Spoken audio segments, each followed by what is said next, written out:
ha disposto che vengano resi noti i nomi di tutti i soggetti che sono stati oggetto di analisi, tra cui i due per i quali c'è la prova della contaminazione.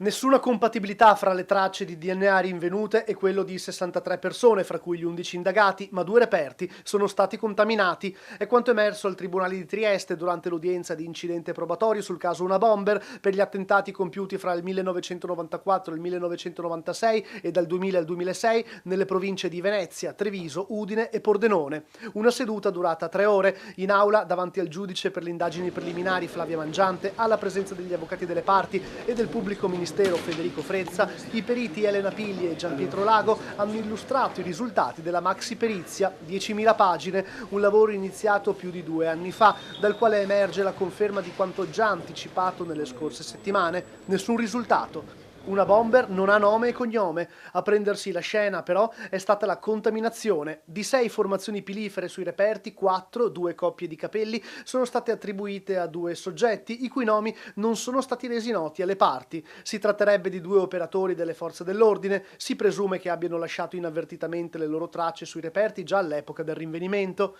Gli avvocati degli indagati, Maurizio Paniz in testa, hanno chiesto che tali nomi vengano comunicati. Il giudice ha accolto l'istanza e i nominativi verranno trasmessi alle parti nei prossimi giorni. La mia richiesta era fermissima perché io già all'inizio avevo sostenuto che vi era stata una contaminazione dei reperti. Quindi voglio sapere chi li ha contaminati e poi trarre le mie conclusioni a tutti gli effetti di legge.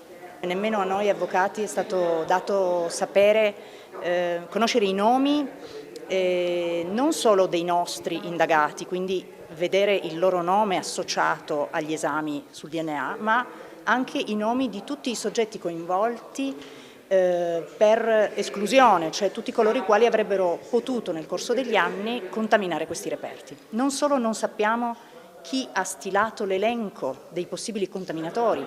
Ora la parola torna alla procura, pare scontato che verrà chiesta l'archiviazione del caso.